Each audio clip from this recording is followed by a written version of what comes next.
Okay, so it came about, I'm good friends with Aura and Mitch. And they told me that they are to launch a new skincare.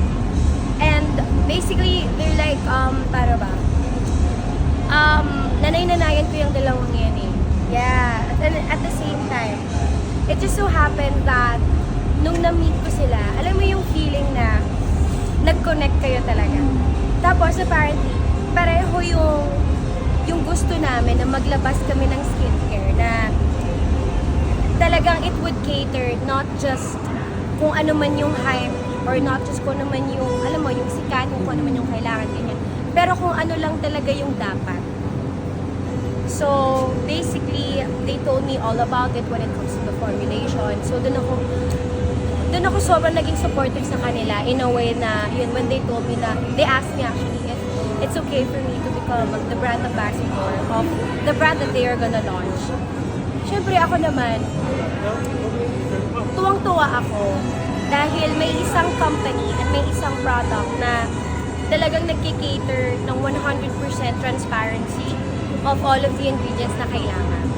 So, again, as an artist, I'm very particular with kung ano man yung ilalabas ko, being a brand ambassador sa kung ano mang produkto. Ito yun eh. Ito yung, kumbaga parang nag-connect talaga kami. So, that's how it came about. That's how we got to talk about it.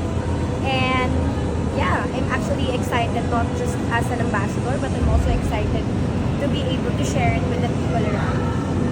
So, any specific product that you want to? All of the products actually of All United. Ano siya, it's very gentle, very simple lang. Kung ano lang talaga yung dapat, yun yung ibibigay namin. Yun yung i-cater to the customers and to everyone who's going to use it, to all the users. So, in particular, I'm very excited for the people to learn more about yung Awesome Tusam. Kasi basically, serum din kasi siya. Pero it's 2-in-1 eh. So, may face oil na siya, plus meron pa ng serum. So, kapag na-pump mo siya, magkasama sila. So, hindi na kailangan na madaming gawin, hindi na kailangan na patong-patong. So, it's very important din kasi time-consuming din kasi yung skincare eh. So, once you have something in one bottle already, it would really save the time that you would need to do it. Plus yung may rainbow serum din kami tinatawag. Tapos lahat ng mga ingredients nandoon din kung anong kailangan ng skin. So, yung All United Skin celebrate self-love and diversity. Yes. So, noon po ba meron ba kayong struggles when it comes to security? Of course, of course. Saktong-sakto din siya. Why? Because it's also part of who I am as an artist. I was launched mainstream with Joable, the movie, under Vivo Films, of course.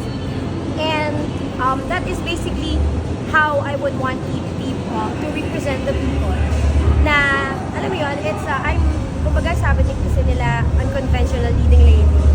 So, that's what we celebrate here in All United also, that you need to celebrate and treasure the beauty that you already have. Yun yung laging sinasabi ng All United. So, it's the same as who I am as an artist, bilang Joable, na Joable na very soon. Yeah, on the app. So, it connect talaga siya eh. As in, perfect talaga yung partnership that it's me bilang Joable na yun yung gusto ko talaga i-impart sa mga fans and to the people who support me and not just the people na naka-follow sa page ko but also the way I can speak to people. So, it's basically a representation of how I would want to be represented as an artist.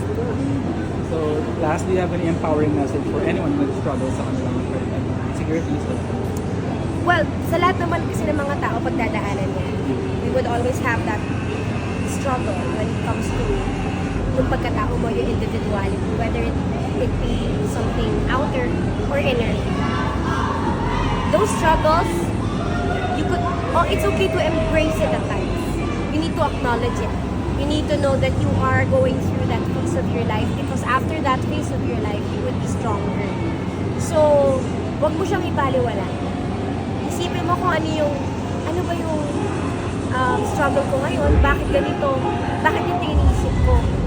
Okay lang yun. You could take that down, mag-note ka doon, because at the end of the day, malalaman mo kung paano mo masasolve yung bagay na yun. Tapos magagamit mo din yun to be a better person. So yun ang lagi ko sinasabi, hindi palalagpas mo, wala yan. Hindi. Kailangan mo siyang i-acknowledge because when you acknowledge it, you will get through it. Viva, this is Kim Molina. Please do visit pikapika.ph. So, yun po. Pero